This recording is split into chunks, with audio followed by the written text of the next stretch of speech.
اور اس کو لایا جاتا ہے اور لوگوں کے سامنے ابھار کر اس چیز کو ذکر کیا جاتا ہے کہ مستغاث کسی کو نہیں کہا جائے گا، حاجت روا کسی کو نہیں کہا جائے گا اور مددگار کسی کو نہیں کہا جائے گا۔ اس قسم کے لفظی اعتبارات کا استدلال کسی سے نہیں کیا جائے گا، جبکہ حدیث پاک کے اندر یہ تمام چیزیں بڑی وضاحت کے ساتھ موجود ہیں کہ یہ تمام اطلاقات بندوں پر کیے گئے ہیں۔ میں اس حدیث کو ذکر نہیں کرتا اس لیے کہ قرآن سے لفظی اشتراک کی بات ہو چکی ہے، اس کو انشاءاللہ سارے نبی تیرے در کے سوالی اس موضوع کے اندر انشاءاللہ ہم اس کو ایڈ کریں گے۔ اب میں ڈائریکٹ آپ کی خدمت میں ان دلائل کی طرف آپ کی توجہ کو لے کر آتا ہوں جو صحابہ کرام علیہ رضوان نے کی ہے۔ ایک حدیث پاک جو اکثر آپ علماء سے سنتے ہیں، اس میں ایک جملہ آپ کی خدمت میں عرض کر دینا چاہتا ہوں، وہ ضروری ہے، اور وہ حدیث جو حضرت عثمان بن حنیف کی ہے، وہ نابینا والی حدیث۔ جامع ترمذی کتاب الدعوات میں وہ حدیث موجود ہے، ابن ماجہ کتاب اقامت الصلاۃ و سنت فیہا، اس باب میں حدیث موجود ہے۔ حضرت عثمان بن حنیف کہتے ہیں کہ ایک دفعہ میں حضور کی بارگاہ میں بیٹھا ہوا تھا۔ اس حدیث کو آپ نے اکثر سنا ہے، میں اس میں ایک نقطہ عرض کرنا چاہتا ہوں۔ اصل دلائل آخر میں کچھ رہ گئے، ذرا اس پر توجہ رکھیے گا، اور وہ نکھرے ہیں وہ دلائل ہیں جو میں آپ کی خدمت میں لانا چاہتا ہوں، جو شعر کی مکمل غمازی کرتے ہیں۔ حضرت عثمان بن حنیف کہتے ہیں میں سرکار کے دربار میں بیٹھا تھا، ایک مادرزاد نابینا حضور کے پاس آیا اور حضور سے کہنے لگا یا رسول اللہ میری بینائی نہیں ہے، میرے لیے دعا فرمائے۔ سرکار نے فرمایا صبر کر لے تو تیرے لیے بہتر ہے۔ انہوں نے کہا حضور اگر اچھا ہوتا آپ دعا کرتے ہیں۔ سرکار نے فرمایا اچھی طرح وضو کر، 2 رکعت نماز ادا کر، اس کے بعد اللہ کے حضور دعا کر۔ اب اس میں وسیلہ بھی ہے، استعانت بھی ہے، دونوں چیزیں۔ اب دیکھیے جامع ترمذی کی صحیح حدیث ہے، سرکار نے جو دعا تلقین فرمائی حضور خود دعا سکھا رہے ہیں اسے، فرماتے اللہم انی اسألک واتوجہ الیک بمحمد صلی اللہ علیہ وسلم۔ حدیث میں الفاظ متعدد کتابوں کے اعتبار سے مختلف ہیں۔ یا محمد انی توجہت بک الی ربی فی حاجتی ہذہ لتقضی اللہم فشفع فیہا، یہ حدیث پاک موجود ہے۔ اس کا ترجمہ یہ کہ سرکار نے فرمایا جا کر تو یہ دعا کرنا کہ اے اللہ میں نبی رحمت محمد صلی اللہ علیہ وسلم کے واسطے سے تجھ سے سوال کرتا ہوں۔ یہ واسطہ حضور خود سکھا رہے ہیں اسے، حضور خود سکھا رہے ہیں اللہم انی اسألک، یا اللہ میں تجھ سے سوال کرتا ہوں، واتوجہ الیک بمحمد، اور میں تیری بارگاہ میں متوجہ ہوتا ہوں محمد عربی کے وسیلے سے۔ یہ تو وسیلہ ہو گیا۔ اب حضور استعانت سکھاتے ہیں، یہاں پر دعا نہیں ختم ہوئی بلکہ حضور فرمایا یہ بھی کہنا یا محمد، اب مجھے خطاب کرنا، اب مجھے خطاب کرنا، یا محمد انی توجہت بک الی ربی فی حاجتی، اے محمد صلی اللہ علیہ وسلم میں اپنی حاجت میں آپ کے واسطے سے اپنے رب کی طرف متوجہ ہوتا ہوں تاکہ وہ میری حاجت کو پورا کر دے۔ یہ حضور کو خطاب کر کے یا محمد کا لفظ بھی آیا، یا محمد کا لفظ بھی آیا اور وسیلے کا لفظ بھی اس کے اندر آ گیا کہ میں اے محمد صلی اللہ علیہ وسلم آپ کے وسیلے سے رب کی بارگاہ میں متوجہ ہوتا ہوں، یا اللہ میرے معاملے میں سید عالم کی سفارش کو قبول فرما۔ اس نے اپنے چہرے سے ہاتھ لگایا نہیں کہ اللہ نے آنکھیں عطا فرما دی۔ اس میں دیکھیں واضح طور پر حضور کا خود وسیلہ سکھانا ثابت ہے، ٹھیک ہے؟ اور وسیلہ میرا موضوع نہیں، میرا موضوع استعانت ہے۔ معنی کہ استعانت اور وسیلے میں کوئی فرق نہیں ہے، لفظوں کا اشتراک ہے، لیکن متصل براہ راست کی بات کر رہا ہوں، لیکن ضمناً وہ لفظ بھی موجود ہے جو براہ راست کا ہے، جو حضور کا نام لے کر کے یا محمد، اے محمد صلی اللہ علیہ وسلم انی توجہت بک، میں آپ کے وسیلے سے متوجہ ہو رہا ہوں۔ حضور کے سامنے نہیں تھا، حضور سے وہ دور تھا، ٹھیک ہے؟ تو اس میں وسیلہ بھی ہے اور اس میں خطاب بھی ہے۔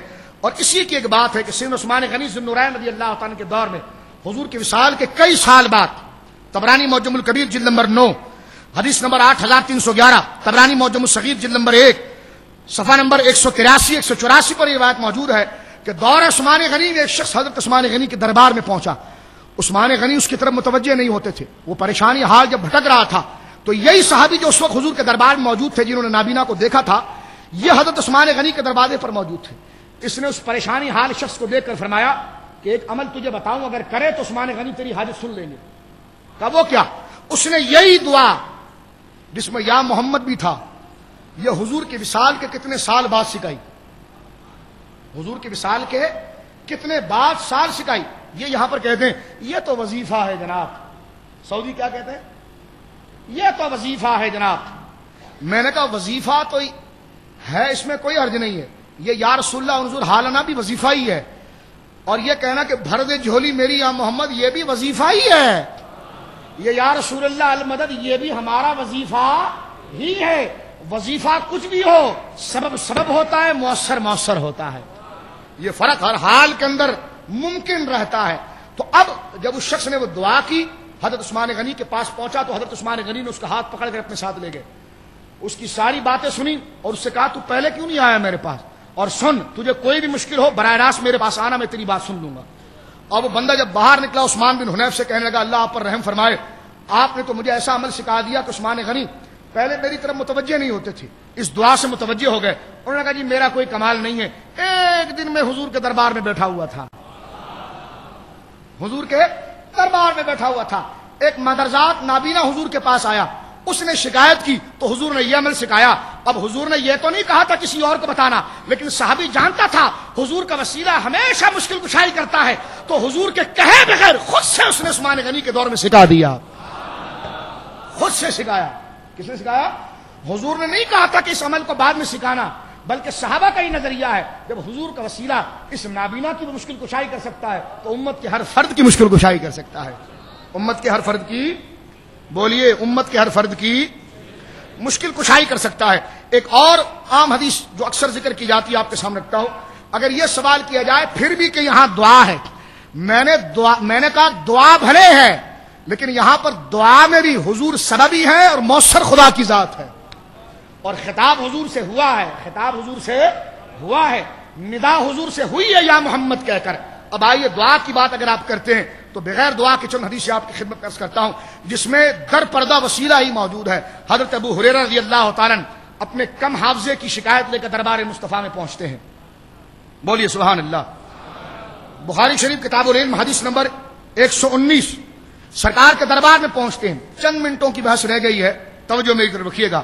یہ تمام بحث کا خلاصہ جو اصل احادیث پر اور ان اشعار کی طرف جو میں آپ کی توجہ لانا چاہتا ہوں وہ یہاں پر موجود ہے. توجہ رکھیے. سیدنا ابو ہریرہ اپنے حافظے کی کمزوری کی شکایت لے کر سرکار کی بارگاہ میں پہنچے کہ حضور مجھے کوئی چیز یاد نہیں رہتی. سرکار نے نہیں فرمایا تو پھر کسی طبیب کے پاس چلے جا، مجھ سے تو وضو کے مسئلے پوچھ لے، شریعت کے مسئلے پوچھ لے، نماز سیکھ لے. میں نبی ہوں، میرا کام دین کی تعلیم دینا ہے، یہ کام کرنا نہیں ہے. یہ ہم سے کہتے ہیں نا او بھائی تم نبی سے کیا مانگ رہے ہو، یہ نبی کا کام تھوڑی ہے، یہ تو اللہ کا کام ہے. میں نے کہا کام تو اللہ کا ہے لیکن کروائے تیرے باپ سے. پھر وہ اللہ کا کام تو ہے لیکن کروائے گا نبی ہی کے تو ذریعے، کیونکہ تاثیر اس کی ہے، سبب تو ہونا چاہیے. سمجھ رہے؟ وہ کہہ رہے نبی سے کیا مانگ رہے ہو، اور میں نے کہا عبداللہ بن ابی کے بیٹے تیرے اس جملے سے بدبو آتی ہے کہ جو منافقین کی زبان سے آیا کرتی تھی. تو یہ جملہ کہتا رسول اللہ سے کیا مانگتے ہو، ان سے کیا ملے گا. تو یہ پوچھنا تو عثمان بن حنیف سے کہتے نا کہ جنہوں نے حضور کے وصال کے کئی سال بعد دور عثمانی میں وہ دعا سکھائی جس میں ندا موجود تھی یا محمد، اور محمد عربی کچھ نہ کر سکتے تھے، اور قل لا املک لنفسی نفعا ولا ضرا الا ما شاء اللہ. اس آیت کا مطلب یہ ہوتا کہ مصطفیٰ مجازن بھی قادر نہیں ہے. تو کیا حضرت عثمان بن حنیف نے یہ آیت نہیں پڑھی تھی؟ ان کو توحید کے تقاضے نہیں پتا تھے؟ پتا تھے. وہ جانتے تھے کہ حضور نفع نقصان کے مالک نہیں، لیکن ان کی نظر الا ماشاء اللہ پر بھی تھی کہ خدا نے یہ کہا کہ محبوب کہہ دے کہ میں نفع نقصان کا مالک نہیں، الا ماشاء اللہ، جب خدا مجھے بنا دیتا ہے، جب خدا مجھے بنا دیتا ہے. تو یہ استثناء جو ہے اللہ کے ساتھ الا ماشاء اللہ. صحابہ اسی طریقے پر گئے، صحابہ اسی طریقے پر گئے. منافقین خارجی وہاں پر رک گئے. لیکن حضرت ابو ہریرہ کو دیکھیے، سرکار کے پاس کوئی وضو کا مسئلہ نہیں سیکھنے جا رہے، اللہ کی بات بتا دیں ایسی کوئی بات نہیں کرنے جا رہے، قرآن کی تفسیر نہیں پوچھنے جا رہے، بلکہ کہتے ہیں حضور جو سنتا ہوں بھول جاتا ہوں، حافظہ بہت کمزور ہے. بولیے حافظہ بہت. حضور نے یہ بھی نہیں کہا کہ فلاں قرآنی آیت کا وظیفہ کر لے. یہ ہم سے کہتے ہیں نا حضرت عثمان بن حنیف والا تو وظیفہ تھا. میں نے کہا پتر آگے چل ذرا، وہ وظیفہ بھی ہماری دلیل ہے، لیکن بغیر وظیفے کے ورد بتانا وہ بھی وظیفہ ہی ہوتا ہے، کیونکہ ہمارا وظیفہ وہ کہتے ہیں کہ جو مراد کو بر لائے اور اس پر قاری یقین کرے. ہم تو اگر نعت بھی پڑھے تو وہ بھی ہمارا وظیفہ ہے. ہم نماز میں ایھا النبی کہیں تو وہ بھی وظیفہ ہے، اس لیے کہ وظیفہ وہ ہوتا ہے جس کے ذریعے دستگیری ہو جاتی ہے. لیکن یہاں پر حضرت ابو ہریرہ کو دیکھیے، حضور کے پاس جاتے ہیں اور حافظہ ایسی چیز ہے کہ جو انجیکشن کے ذریعے نہیں دیا جا سکتا. یہ امور غیر عادی ہے, امور غیر عادی ہے. عادتاً اگر حافظہ ملے تو پرہیز کرنا پڑتا ہے, دوائی کھانی پڑتی ہے, مقوی دماغ چیزیں کھائی جاتی ہے, ذہن کی ایکسرسائز کی جاتی ہے, دماغ کو آرام دیا جاتا ہے, نزلے کا علاج کیا جاتا ہے, معدے کے تقاضے کو درست کیا جاتا ہے. ان تمام چیزوں سے دماغ کی ساخت بحال ہوتی ہے, اعصاب درست ہوتے ہیں, حافظہ صحیح کام کرتا ہے. لیکن ایسا کوئی بھی نہیں ہے. ڈائریکٹ کہتے ہیں کون جائے گا حکیم کے پاس, اتنے لمبے نسخے لے گا. ہاں, جب نبی مشکل کشا موجود ہو تو حکیم کے پاس کیا کرنا ہے؟ سیدھا حضرت ابو ہریرہ پہنچے سرکار کے دربار میں, کہنے لگے حضور حافظہ بہت کمزور ہے, کیا کروں؟ سرکار نے یہ نہیں فرمایا قرآن کی فلانی آیت پڑھ لے حافظہ آ جائے گا, بلکہ ڈائریکٹ فرمایا یہ تیرے گردن پر کیا کا چادر کا جلدی بچھا دے. بولیے سبحان اللہ. اب دیکھو یہاں پر وظیفے کا کوئی لفظ نہیں ہے. جیسے ہی انہوں نے کہا یا رسول اللہ انی اسمع منک حدیثا کثیرا انساہ, حضور آپ سے میں درجنوں حدیثیں سنتا ہوں, بھول جاتا ہوں, کیا کروں؟ سرکار نے فرمایا تیرے کاندھے پر کیا کا چادر کا بچھا. حضرت ابو ہریرہ نے یہ نہیں کہا حضور میں حافظہ مانگ رہا ہوں, آپ کے نے چادر بچھا, چادر بچھانے سے کیا ہوگا, سو جاؤں؟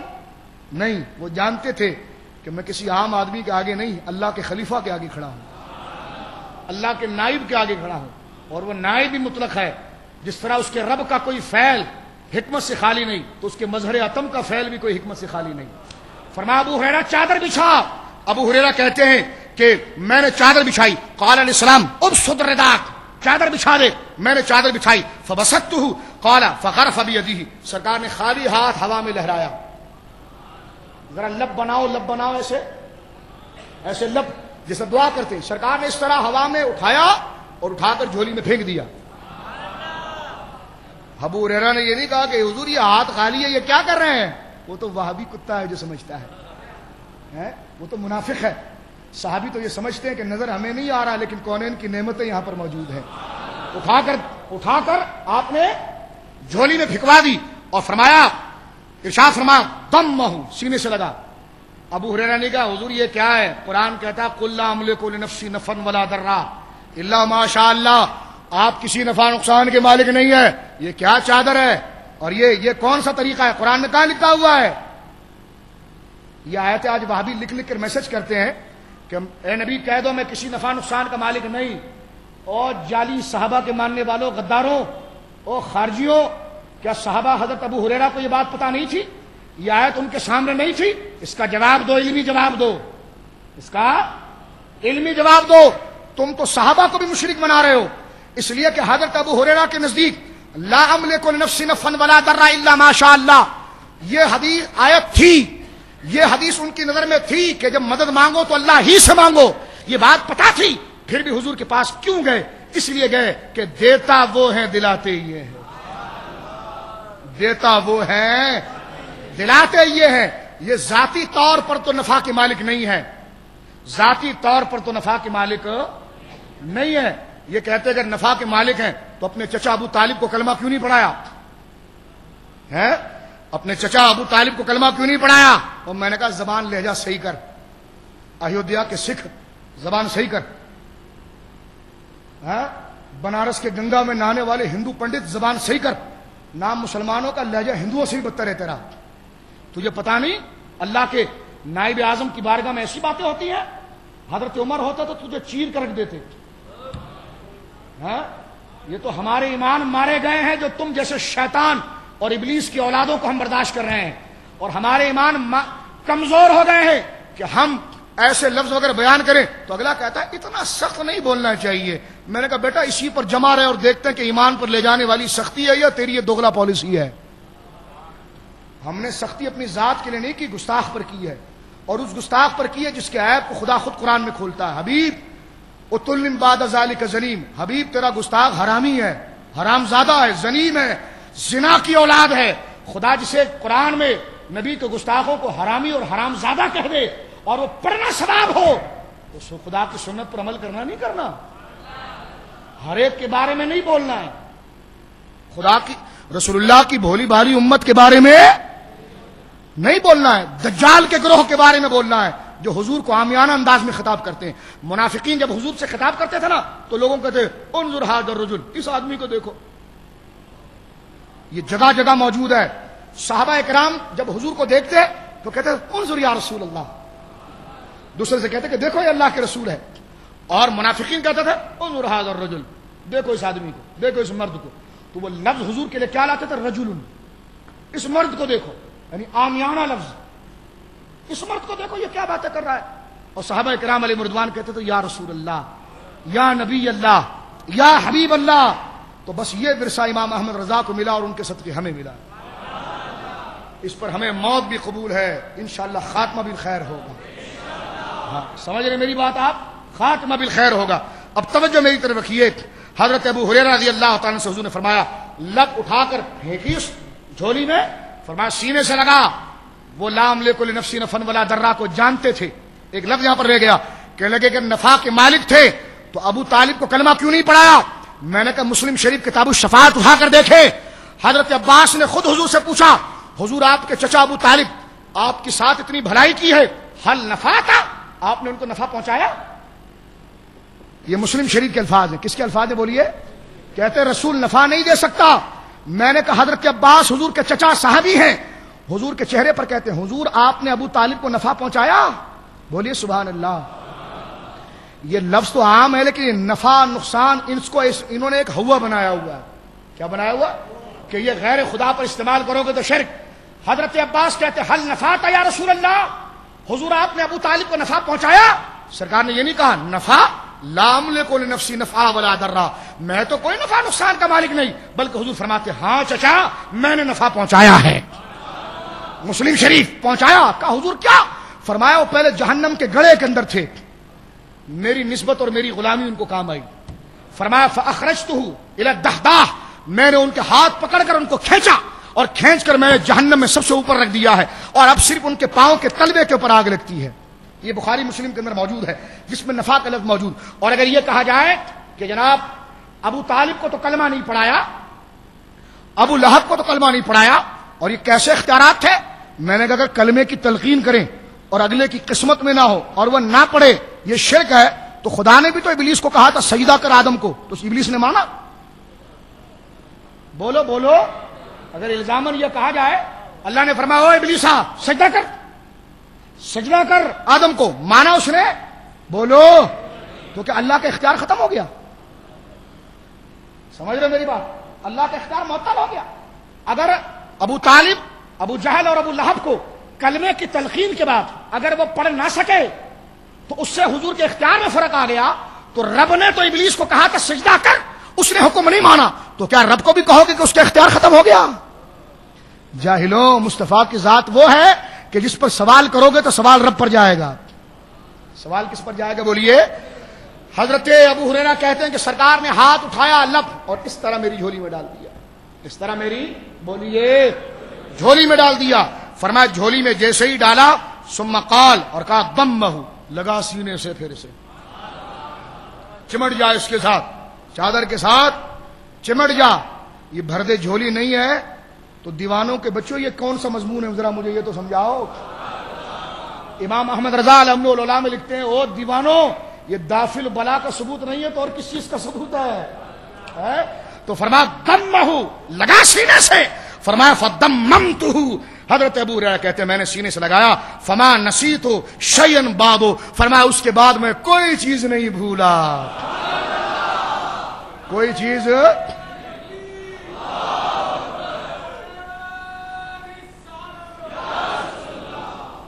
الفاظ نکالو، کوئی لفظ بولیے، لفظ. اب میں آپ کے سامنے بس تقریر ختم کر رہا ہوں، وہ بنیادی شعر پڑھتا ہوں. کئی دلائل رہ گئے ابھی کئی دلائل. بھر دے جولی میری یا محمد صلی اللہ تعالی علیہ وسلم، صلی اللہ تعالی علیہ وسلم. ایک حدیث پاک سنیے، اور اس کے لیے بات یہ ضروری ہے کہ عطا، اگر انبیاء اولیاء کو عطا الہی کا مظہر اور خزانہ الہی کا قاسم جان کر مصطفیٰ کریم سے طلب اور آپ سے سوال کیا جائے تو یہ طلب صحابہ کے طریقے کے عین مطابق ہے. صحابہ کے طریقے کے بولیے.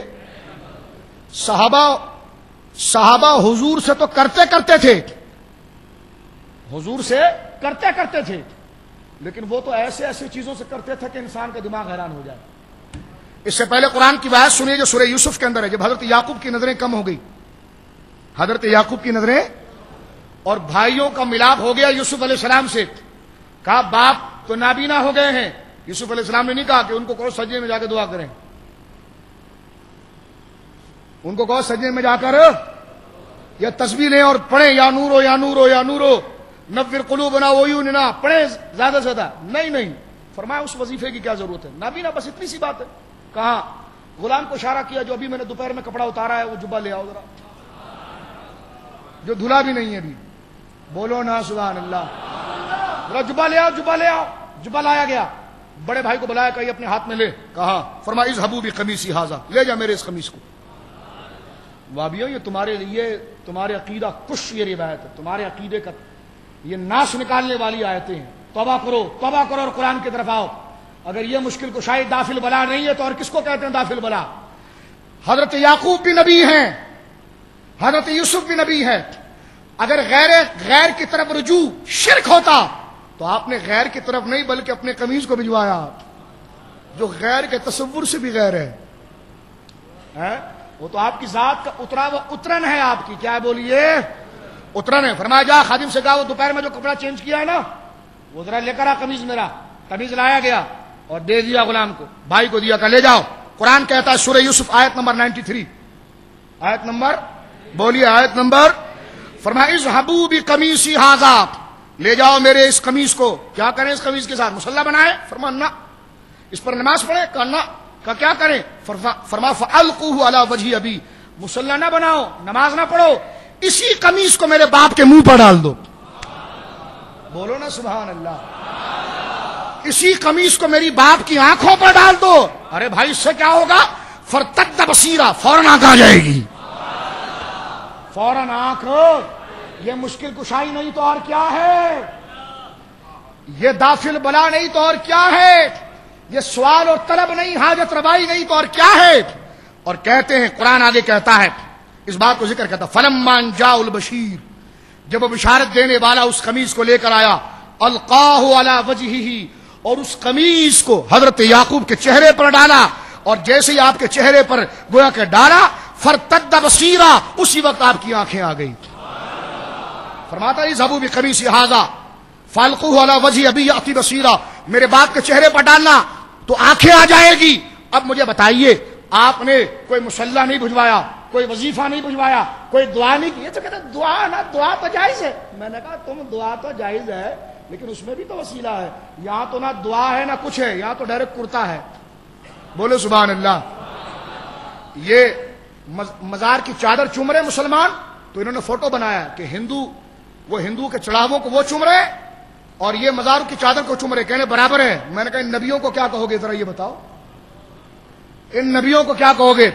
تم قرآن کے قاری بنتے ہو، ذرا اس کا ترجمہ تو کر کے بتاؤ، اس مفہوم کا عوام کو سمجھاؤ تو صحیح، لفظی ترجمہ بھی کرو تو بات واضح ہوتی ہے کہ میرا قمیض لے جاؤ میرے باپ کے آنکھوں پر ڈال دو، آنکھیں آ جائے گی۔ قمیض ڈالا اور آنکھیں آ گئی، بولی قمیض ڈالا اور آنکھیں آ گئی۔ لیکن عقیدہ کیا تھا؟ مؤثر خدا ہے اور سبب یہ قمیض بن رہا ہے، مؤثر خدا اور سبب۔ لیکن صحابہ کرام کا جو عقیدہ تھا، قمیض تو دور کی بات ہے، وہ قمیض کے غسالے سے شفا لیتے تھے۔ یعقوب علیہ السلام کا تو قمیض شفا دے رہا ہے، مصطفیٰ کا قمیض تو بہت بڑا دستگیر ہے، بہت بڑا مشکل کشا ہے۔ صحابہ کہتے ہیں قمیض تو وہاں لے جائے جہاں حل ہی نہ ہوتا ہو مسئلہ، بڑا بڑا حل تو حضور کی قمیض کے پانی سے جو قطرے گر رہے ہیں اس سے ہی حل ہو جاتا ہے۔ یہ یوسف علیہ السلام کا قمیض تھا جس کو ڈائریکٹ منہ پر ڈالنا پڑا، مصطفیٰ کے جبے کی ضرورت نہیں ہے، اس سے جو پانی گرا وہ بھی دستگیری اور شفا عطا فرماتا ہے۔ مسلم شریف کتاب الفضائل، حضرت اسماء بنت ابی بکر رضی اللہ تعالیٰ عنہ وارضاہ عنہ کہتی ہیں، فرماتی ھذہ جبۃ رسول اللہ، ایک جبہ تھا، فرماتی ہیں یہ حضور کا جبہ ہے، کانت عند عائشہ رضی اللہ تعالیٰ عنہا، فرمائی حضرت عائشہ کے پاس تھا، فلما قبضت، جب حضور نے وصال فرمایا، قبضتها، میں نے اس کو اپنے ملک میں لے لیا، حضرت عائشہ نے عطا فرمایا، وکان رسول اللہ صلی اللہ علیہ وسلم یلبسها، سرکار علیہ الصلوۃ والسلام اسے پہنتے تھے، اور ہم کیا کرتے تھے؟ فرمایا فنغسلها، ہم اسے غسل دیتے، دھوتے تھے، دھونے کے بعد اس کا غسالہ ہوتا تھا تو فرمایا فنغسلها للمرضى ونستشفي بها، مریضوں کو پلاتے تھے، حضور کے جبے کا پانی شفا عطا فرماتا تھا۔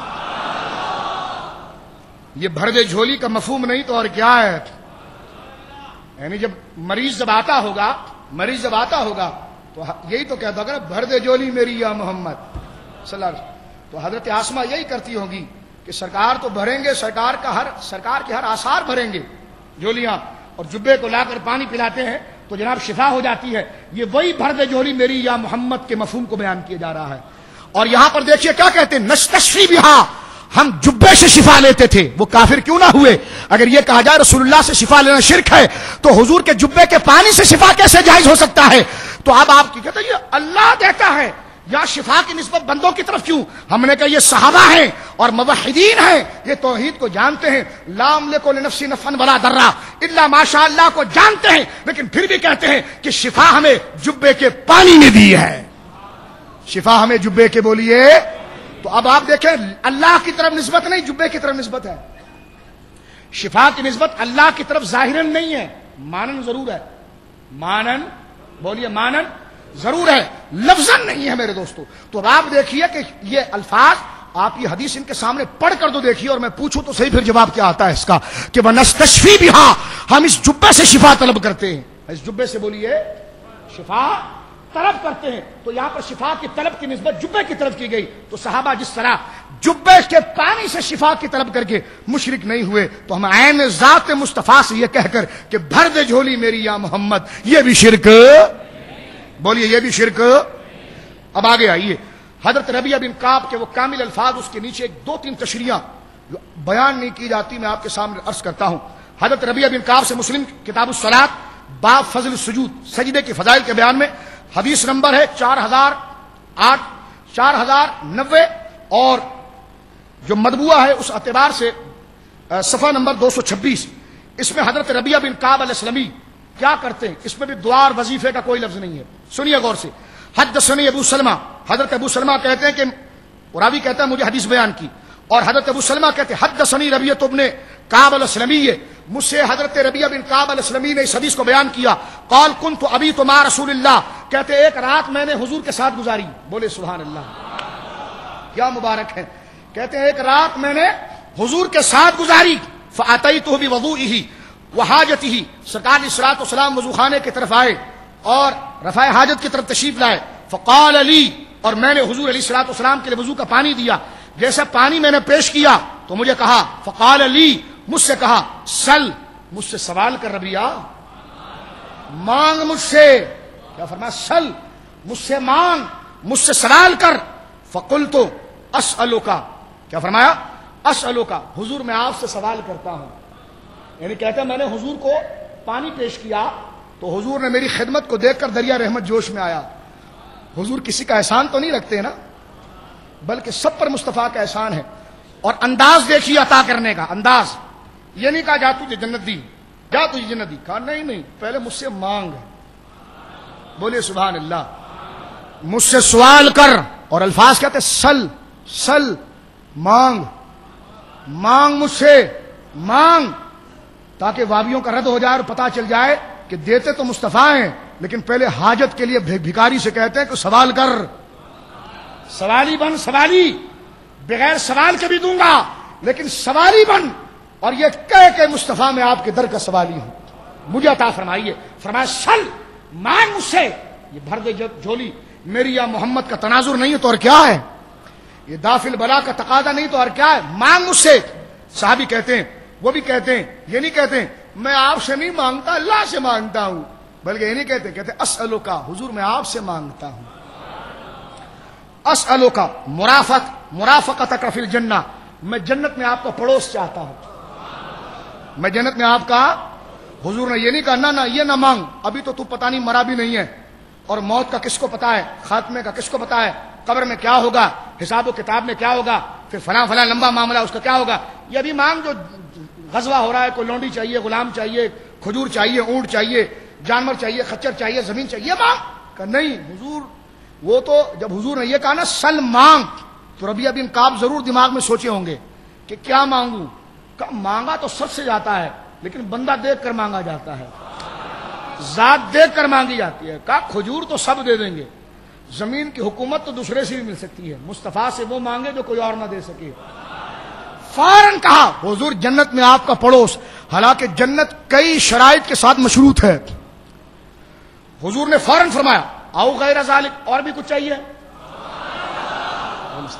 او غیر ذالک، کیسا میرے آقا کے کرم ہے، واہ واہ.